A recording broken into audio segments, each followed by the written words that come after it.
We got to do something. We have to do something. When Luke was murdered in March, we pleaded, begged, asked for them to take the officer off the streets. That did not happen until August, when we went to their city hall, city council meeting, and got a little rowdy. We didn't tear up nothing, but we let our voices be heard. And that's what we have to do. We have to take a stand. Our time is definitely right now. You saw something with George Floyd that we really haven't seen before. We saw people enraged all over the world because enough is enough. We were supposed to sit down with the mayor of Euclid and come up with a citizens review board. Our opportunity to look at the same facts that they look at and offer some insight on what we thought happened, what should have happened, and what can be changed. How can we de-escalate these interactions with the police where everything is not turning out so tragic? And so I encourage you all to, if you can, leave your information, because we're going to have some more events. We partnered up with Black Lives Matter, and I think some of you guys may know Kareem. He's not here today due to some things that he has going on, and we definitely pray for him and his family and appreciate all of his support and his countless hours that he's poured into supporting me, my family, and my daughter with this event. So I think she's as loud as me, but she argues good, so she should be okay. I'm going to turn it over to you.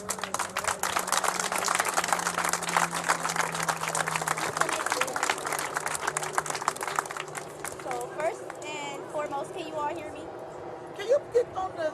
Turn it up? The speaker? It wasn't louder than my voice. Oh, okay. That's okay, I can talk louder. You gotta hold the thing down. It'll be loud. You gotta hold it down. Let me see what it's talking about.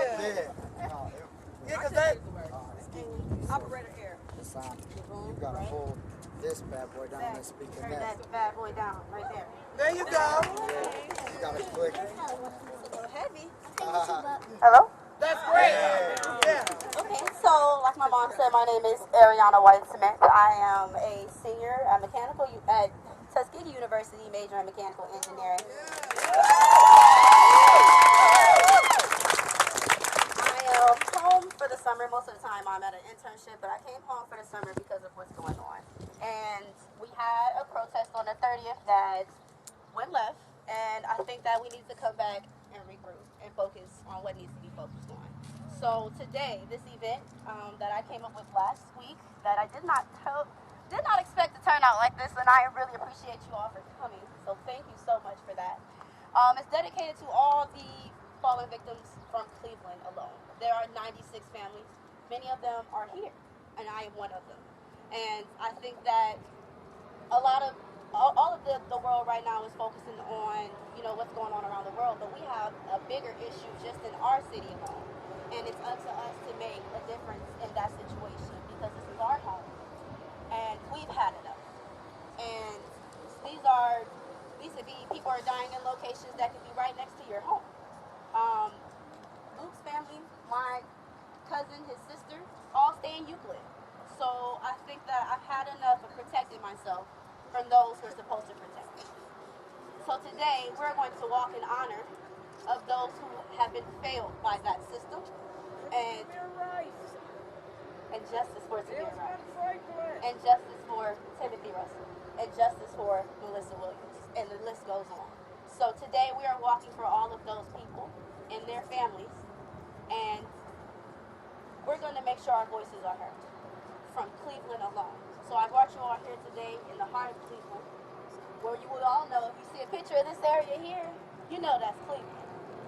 So today we're going to walk this way to the Justice Center, come around and look back around here, because you all parked here. I'm also open to anybody else in the families, anybody who wants to speak today. Please come to the table and let me know. I'm definitely open to anyone. Also, if you put a pre-order for your t-shirt on your registration, please come to the table. We're going to handle those people first, and then we will come back to the rest of the shirts before we get out of here. So again, thank you guys for coming today. I'm going to be bouncing around trying to talk to as many people as I can. So again, my name is Ariana White.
members, like Luke Stewart's family, has been dealing with it. And that's unfortunate that we have to meet this way, which is tragic.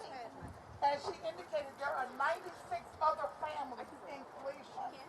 Jermaine Sanders, Keith Moore. These are just names, some of the names, the people who have died by the hands of a Cleveland police officer. There is a consent decree in Cleveland. The consent decree has been here like 2 or 3 times. Now it's a federal judge. The federal judge is Solomon Oliver. What we need to do, even after this event, not only for my family or Luke's family, for all 96 of these families, we really have to come together and organize behind the scenes. That means we have to gut the system from the top to the bottom, not the bottom to the top. Because from the top, they have terms and legal terms like reasonableness. Like if they reasonably think that you're going to do something, they have a right to kill you. Things like that. We have to address that. This is something that we cannot keep walking and marching for. We have to end it. We have to end it now. We have to end it today because we have children that's been murdered. Tamir Rice. Okay, Brandon McLeod. Okay, Angelo Miller. These are all kids. Kids. So my thing is it going to get younger? You got 17, 15, and then you got Tamir Rice that was 12. Are we going to go to 10 and 9? We can't do that. We have to band together. We have to stick together even after these events. We have to come together. We have to engage. We have to go vote. We got to get the right people in office that's going to be here for the people and not themselves. We have to do this. Thank you.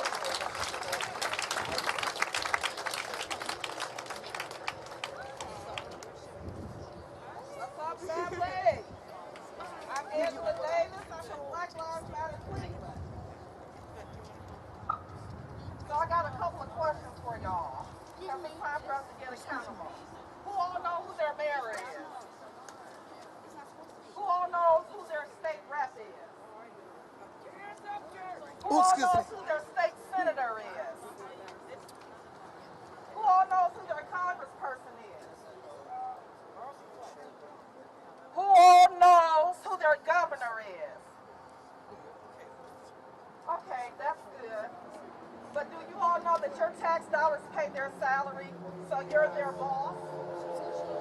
When you call them, do they answer? When you email them, do they answer? If their answer is no, guess what? It's time to vote them out. When you go to work and you don't do what your boss says, what do? They fire you, correct?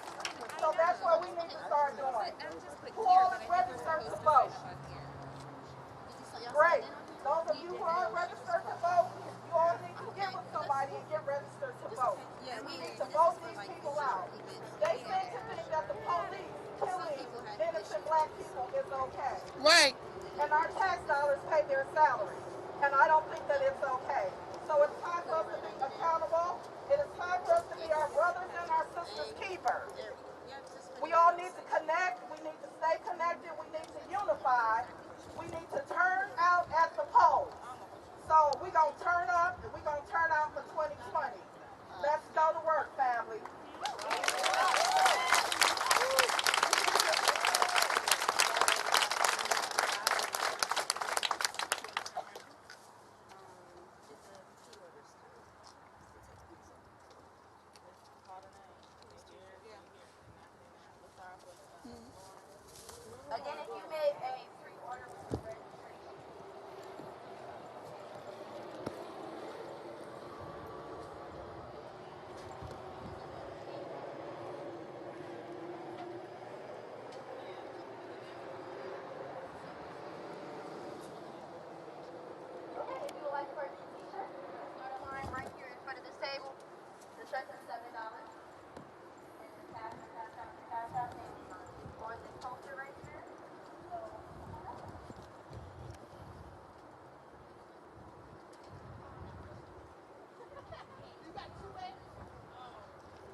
building right behind me is one of the most horrific county jails in the country. There was 9 deaths in a total of 11 months. And so we started the coalition about a year ago. I love the energy right now that's showcasing systemic racism and classism. And police brutality, as we all know, has fed this system right here for too long.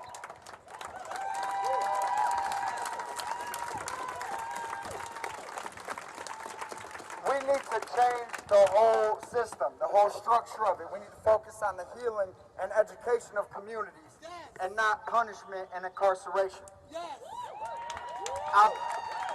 Thank you. I appreciate and I second the encouragement to vote. But I'll tell you that this one's different. This time's different. It takes everybody out here all the time applying pressure on these policymakers, right? Letting them know that we're the people and this is what we want. And so it takes signing those petitions. It takes coming down here.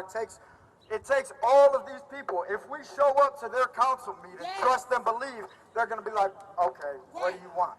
And we have the resolution, right? They have the resources. We have the resolution.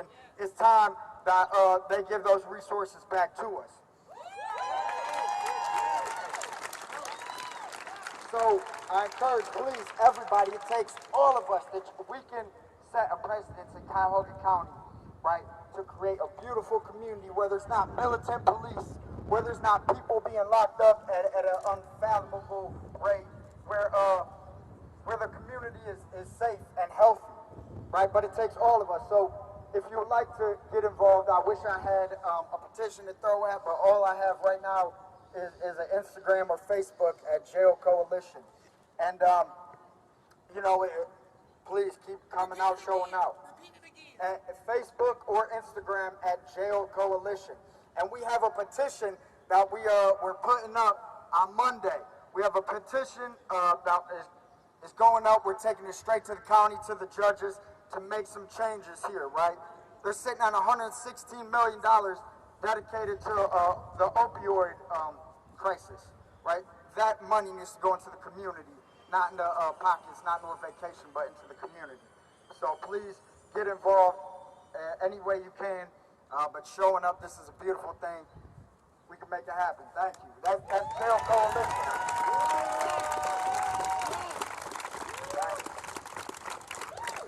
Blessings, power be to all you guys here. Oh, hey, what's up? Whoever wants to come up and speak their piece.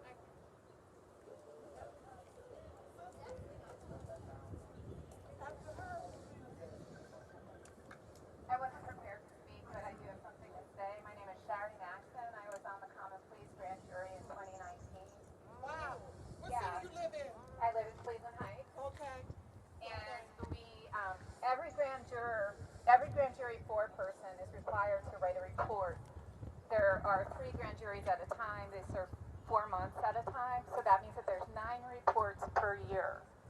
These are a matter of public record, and I can tell you from our jury, what we wrote up was documentation of institutionalized racism and unjust laws.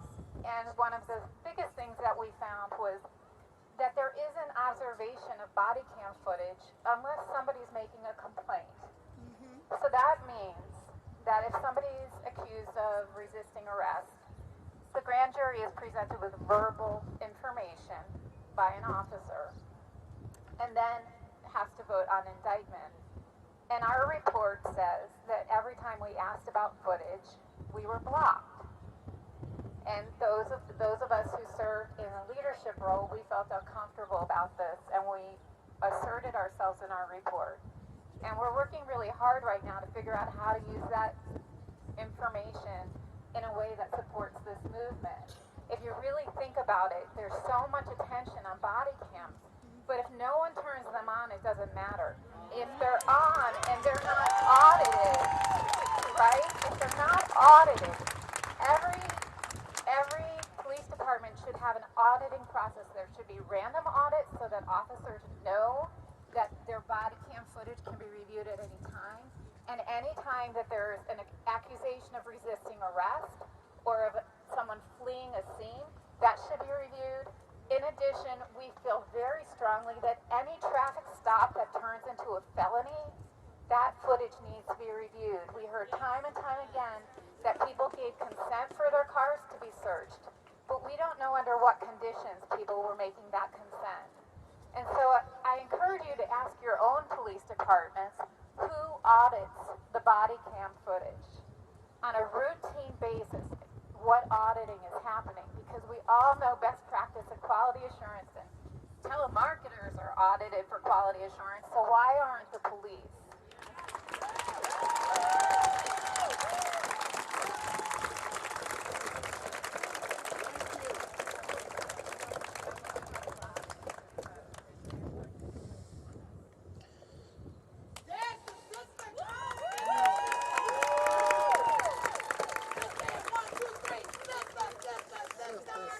Sister.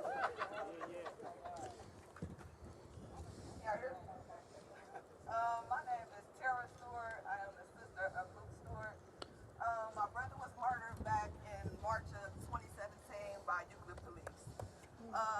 Still to this day, we have no answers. These cops are still on the force. We've been trying to meet with the mayor and the chief of police out there to try to set up some things to promote change. They seem like they're unwilling to cooperate. It's just like when George Floyd got killed, it's just like opening up a whole other womb over again. It's like constantly have to relive that day over again. With his case, there was no body cam footage, no police dash camera, there's nothing. We just have their word against ours. My brother was shot 5 times. He was shot once in the palm of his hand, once in the neck, and 3 times in the neck. Also being tased and beaten as well. So at this point, I just want some change and I want some answers. And that's why I'm here.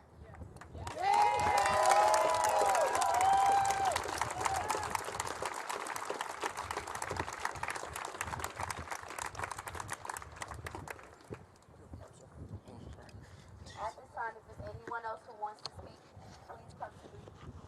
Anybody else? Any victims of families, any family members, anyone? I know it's got to be somebody, even if you know a friend or a family member that's not here. If you want to just come up and say a few words, I mean, because knowledge is power, and we need power. That's the only way we're going to be able to deal with that system right there. Yes, ma'am. Okay? And knowledge is power. I mean, even if you know somebody or a friend, a family member, or a friend, or somebody that you heard about, or something you've seen on TV. I mean, we really need this, and we just really appreciate you coming out. All right. Yes. I just wanted to let everybody know that these are families. These are our friends. These are families. And the fact that someone is dying, or the fact that someone is being incarcerated unjustly, the fact that they're being killed, they're destroying. They are destroying families. These are people who have children. This is brothers and sisters. All of us here know what the meaning of family truly is. We understand what it means to have people close to you and to have you there.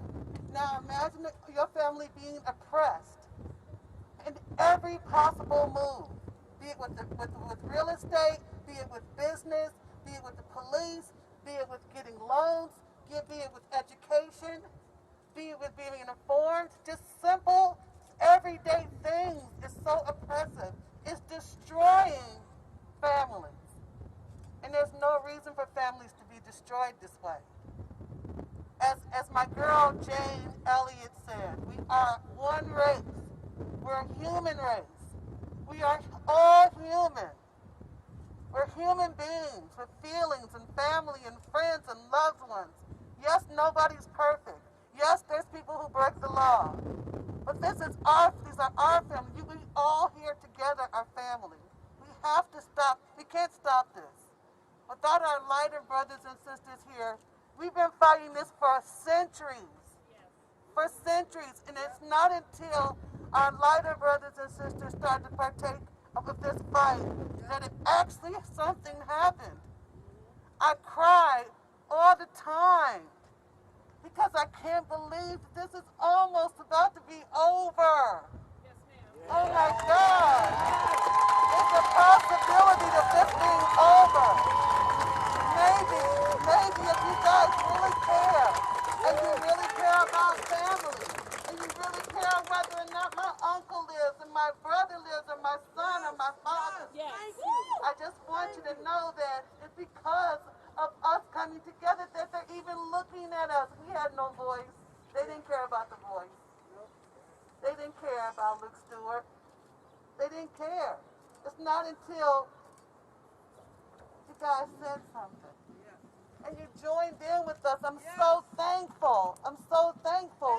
Because I thought it would never, ever end. I thought my daughter would never see this end. I thought that she would never see it in her lifetime.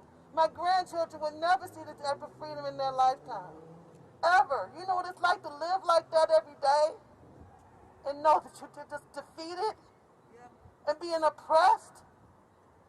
My grandfather, my father, didn't even get these opportunities. All because of some melanin. That's all it is. It's some melanin. Life originated in Africa. We all know that. Scientifically proven. We're all one. Thank you.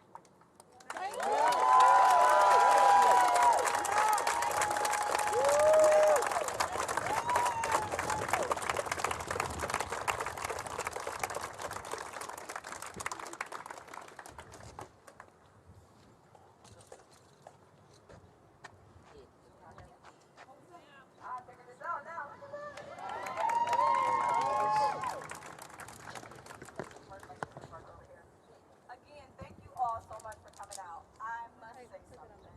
I never heard of credit until me and my daughter began doing research on people that were killed by police last night. Thank you. And I'm overwhelmed to see you here today. Thank you. You gave your brother a face today, and that's huge. Thank you. Often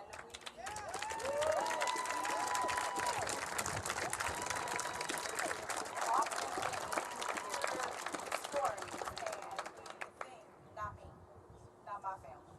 I would never be put in that situation. My family doesn't do this. My family members don't do that. Any of us can be put in that situation. I get a little kind of complexed when it comes to, yes, Black Lives Matter. Yes. All lives matter. Yes. Our issue is police brutality, period. Yes. We don't have to put a race. We don't have to put a face. It's the actions, the audacity for the police to believe that their life is more important than ours. Right.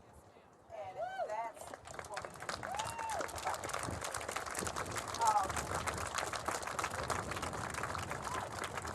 I want to keep this going and start the conversation.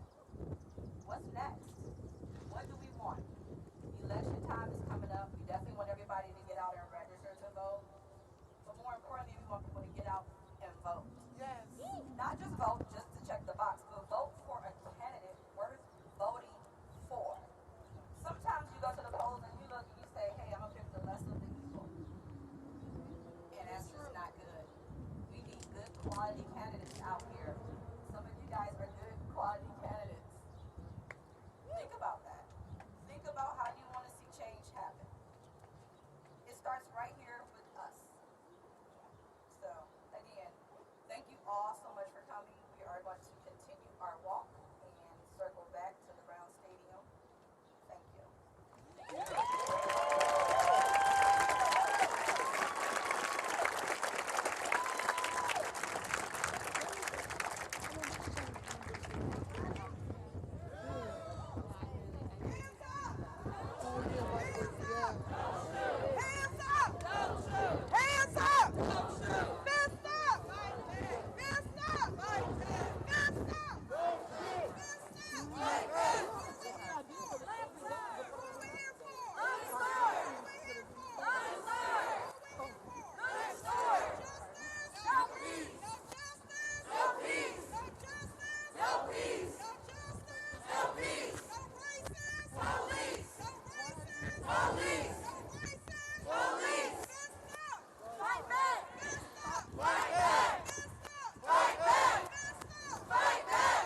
things that, you know, I certainly wouldn't see as somebody directly impacted and affected. And I mean, I don't know. I think it's, you know, it's an entire community. It's everybody.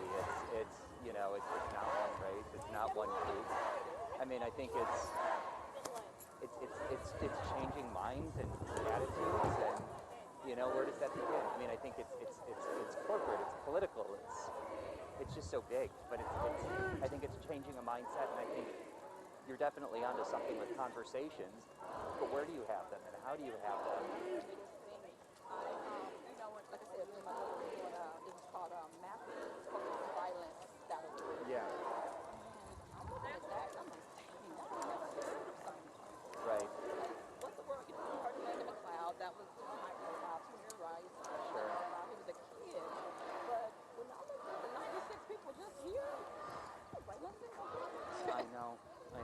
What does it take to produce change? Right. So we've seen that violence got changed. And it got changed because, of course, when you go and tear up this building and tear up that building, that man is on call, and the mayor, like, what are you going to do? Right. You know? So the mayor is, you know, reactive. But what stops us from being here 6 months from now for somebody and you're right here in our backyard? I know. And then it becomes a deja vu thing all over again.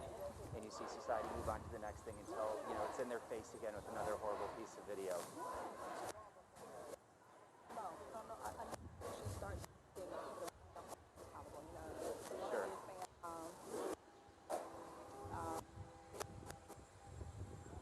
Yeah, we can get on the road. Okay. Then what? Then what? Because then you have office. You You know what I'm saying? I need the number. I can't. I know. You know, have the mayors and any cities that are allowing this stuff. So, what do we do? I think police is it's better, but it's gotten better. It's not gotten better. Even with the breathing, when it shot into that car, sometimes you would have thought hot chasing would have been off from that point. Right. But you know, the young hot chase with the police.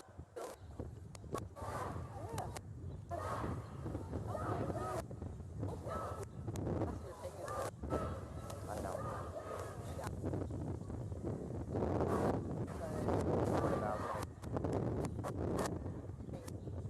I tried special yesterday to get the conversation going, at least, you know, from a broadcasting standpoint, but like without the voices. I mean, like, you think about it, like, what's the leadership? Look at the civil rights movements. There's been a